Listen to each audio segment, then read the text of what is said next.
Б-17. Культовая машина, которая для многих олицетворяет собой всю бомбардировочную авиацию.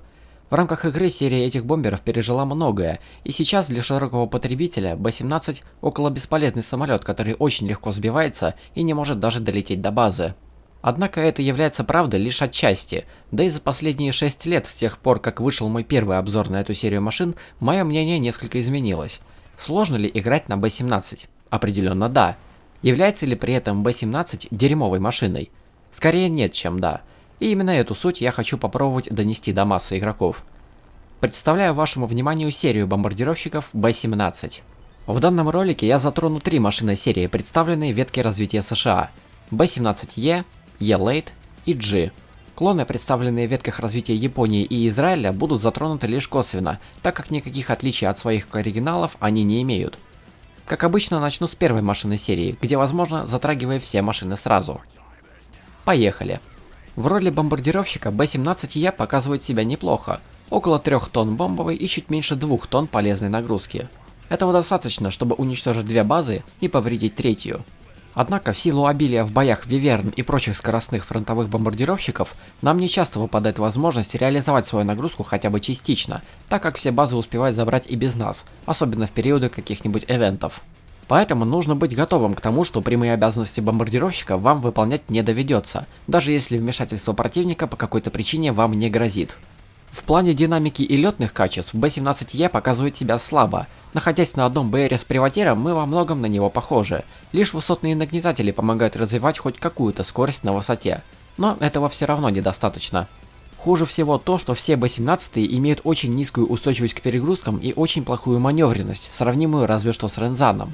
В сочетании с невысокой скоростью полета это делает Б-17 крайне уязвимым к атакам противника, делая уклонение от обстрела сложным, а порой и вовсе невыполнимым заданием. Это же, в свою очередь, сковывает нас в свободе маневров и позиционировании, если пилот хочет жить и сопротивляться.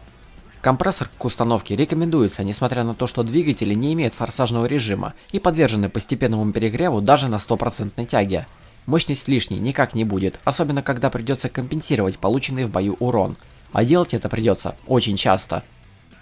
Бронирование представлено бронеплитами толщиной в четверть дюйма и бронестеклом на 38 мм. Броня прикрывает экипаж в основном с задней полусферы и совсем немного сбоку. В целом броня защищает лишь от случайных и не тяжелых фугасных попаданий. От бронебойных же снарядов защита почти не ощущается, и экипаж в таком случае остается очень уязвимым. Живучесть конструкции у нас низкая, и прямые попадания машина держит плохо. Особенно сильно раздражает отвратительная живучесть хвостовых тяг управления. Они достаточно легко разрушаются, что не раз будет портить вам жизнь. А вот с пожароопасностью дела обстоят очень занятно. На момент записи обзора определить заполняемость топливных баков невозможно, так как у Б-17Е и Е-Late имеется баг с топливными баками. Несмотря на то, что их по-прежнему можно разрушить, баки не дают утечку, и топливо в них не загорается. Двигатели, в свою очередь, оснащены системами пожаротушения, что делает Б-17Е и Е-Late очень устойчивыми к пожарам, по крайней мере на момент записи. И, наконец, турельное вооружение. 3 спаренных и 3 одиночных Браунинга 12,7, а также один мелкокалиберный Браунинг. Вооружение выглядит неплохим и расположено так, что у Б-17 почти нет слепых зон, и выделяются лишь зоны с меньшей или большей плотностью огня. Но несмотря на все плюсы, в силу нашей небольшой скорости и плохого маневра, плотность огня у турелей слишком мала, чтобы быстро и уверенно сбивать врага. Самый же большой недостаток турелей у всех Б-17 без исключения – это низкая скорость наведения. Тут стоит объясниться подробнее. Все турели в игре, независимо от способа наведения, будь то ручной или автоматический, вращаются и наводятся с одинаковой скоростью. Абсолютно все. Однако это правило не касается серии Б-17. Скорость наведения турелей у этих машин ограничена на уровне игрового кода и составляет 64,3% от нормальной. Данный недостаток скорости наводки я считаю критичным. Как минимум это делает работу с турелями некомфортной, а как максимум приводит к невозможности вести ответный огонь в тех случаях, когда реагировать надо немедленно. Видеть, как тебя готовится уничтожить истребитель, а ты ничего не можешь ему сделать только потому, что твоя турель еще не навелась. Мое ощущение – полная беспомощность. Ну а про то, что эффективность наших турелей напрямую зависит от урона браунингов, которые перенастраивают едва ли не каждый патч, даже говорить не стоит. Кстати, вот этот Пьюри Мурский после неудачной атаки 12 минут бегал от союзников, так никого и не сбив за весь бой. И только после еще одной неудачной атаки нашел в себе смелость сесть на аэродром и выйти из боя. В сумме мы получаем бомбардировщик, который на первый взгляд выглядит как минимум не хуже своих оппонентов на ближних БР. Однако недостатков у машины много, некоторые из них критичны. Это заставляет прилагать действительно много усилий, чтобы показывать на Б-17 хоть сколько-то значимую эффективность. Но самолет обладает своей отдачей, и усилия не будут уходить впустую. В геймплее Б-17Е сложная машина. Не дерьмовая, а именно сложная. Это все же не условный Як-28, где прилагаемые усилия почти не дают результата. Б-17 может постоять за себя и при особой сноровке даже вносить весомый вклад в победу, сбивая истребители противника. Вопрос лишь в том, хватит ли игроку сил познать дзен этой машины. На начальном этапе игры стоит занять высоту примерно в 5,5 километров. На этой высоте легче всего принимать решения на свои дальнейшие действия в бою, будь то начальный перехват бомбардировщиков, уничтожение баз или сразу боевка с истребителями. Но независимо от того, чем вы будете заниматься в бою, свои проблемы, к которым надо быть готовым, будут везде. Начальный перехват бомбардировщиков будет осложнен как минимум тем, что в подобных наступательных маневрах нашей огневой мощи недостаточно, чтобы гарантированно сбить вражеский бомбардировщик. Чтобы с наибольшей вероятностью сбить врага, необходимо целенаправленно выцеливать либо кабину, либо бомболюк. А если вы не уверены в своих силах, то остается только расстреливать крыло в надежде, что враг получит фатальный урон. В процессе такой атаки необходимо сбрасывать тягу до нуля, чтобы уменьшить скорость сближения и выиграть себе лишнее время для более длительной и точной стрельбы. С бомбардировкой целей в воздушных боях проблема ровно одна. Бомболюк открывается примерно 12 секунд. Не то чтобы этот недостаток как-то мешал игре, но такое долгое время открытия бомболюка как минимум раздражает. Совсем иначе будет проходить бой с истребителями, где раскрываются все самые сложные моменты игры. Из-за своих невысокой скорости, низкой перегрузки и плохой маневренности Б-17 не может уверенно уклоняться от атак противника. На успешное уклонение можно рассчитывать только при удержании достаточно высокой скорости, никак не ниже 300 км в час, и в основном против не самых опытных пилотов и не самых маневренных самолетов. Если не соблюдается хотя бы одно условие, то избежать попаданий и получения урона невозможно. Рассчитывать, что Б-17 выдержит обстрел, не получив фатальный урон, глупо, хотя, как ни странно, Б-17 может сдержать удар. В процессе уклонения противник не часто сбивает нас с первого захода, хотя и может нанести при этом достаточно тяжелые повреждения. Чтобы не допускать даже шанса на то, что враг сможет провести успешную атаку, от него надо избавляться как можно быстрее. Поскольку ни маневром, ни скоростью Б-17 не выделяется, остается только сбивать врага еще на подлете, с больших дистанций, либо сразу в процессе маневрирования, чтобы не допустить второй атаки, которая может стать смертельной.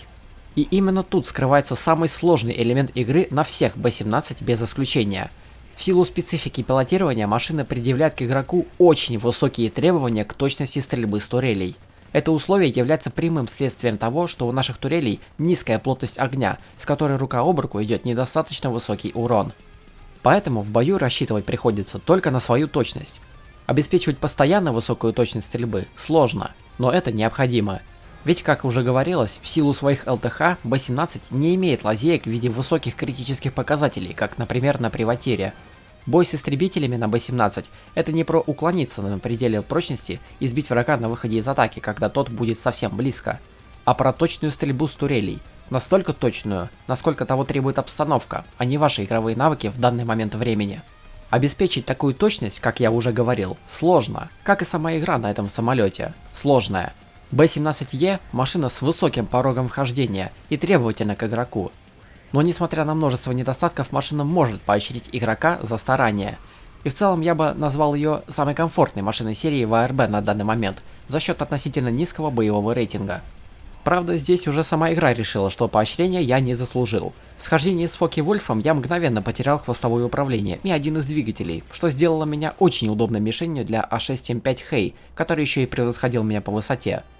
В последнем схождении мой Б-17 развалился на части, а Зеро получил от меня пожар 2 топливных баков. Правда, эти пожары он совсем не почувствовал и почти мгновенно потух, даже не получив фатальный урон. А сам я проиграл. Далее следует вторая машина серии – Б-17Е Late. От своего предшественника нас отличает буквально 3 вещи. Это послевоенная лента к Браунигам 12,7, дополнительный мелкокалиберный браунинг носовой части корпуса и нижняя турель, которая теперь управляется человеком напрямую, а не дистанционно. Вот и вся разница. Все остальное, начиная от ЛТХ и заканчивая тонкостями в бою, абсолютно идентичны предыдущей машине. Кроме, может быть, того, что при такой низкой плотности огня послевоенная лента браунингов наносит не такой стабильный урон. Тем не менее, разработчики считают это достаточным поводом, чтобы B17E Lite находился на более высокой ступени БР, чем его предшественник. И как и 6 лет назад, я с этим не согласен. Ведь дошло же до разработчиков, что между двумя B25 нет никакой критичной разницы, чтобы ставить их на разный БР из-за одного лишнего курсового пулемета. Почему тут ситуация должна быть иной? Я не знаю. Ну и третья машина серии. B17G. Тут отличия от предыдущих машин более радикальные. B17G получил более тяжелую бомбовую нагрузку с внешними подвесами. Но если вам интересен не только тоннаж, то практической пользы с этого мало. Повышенная нагрузка не помогает забрать третью базу, потому предпочтительным остаются более легкие пресеты бомб. Турельное вооружение также усилилось. 4 спаренных и 5 одиночных браунингов 12,7. Теперь наши турели дают приемлемую плотность огня, что упрощает уничтожение противника. Но требования к точности стрельбы по-прежнему остаются высокими. В плане динамики и летных качеств B17G стал более радикальным. Да, мы получили более мощные двигатели с форсажным режимом, что незначительно улучшило нашу скорость на всем диапазоне высот. Однако в сравнении с предшественником масса B17G выросла примерно на 2 тонны. Это еще сильнее снижает наши и без того низкие устойчивость к перегрузкам и маневренность. Из-за этого B17G является самым слабоманевренным и самым неустойчивым к перегрузкам самолетом в игре. Теперь понятно, почему разработчики не хотят давать B17 его предельную нагрузку в 9 тонн. Игроки просто не осилят управление настолько перегруженной машиной.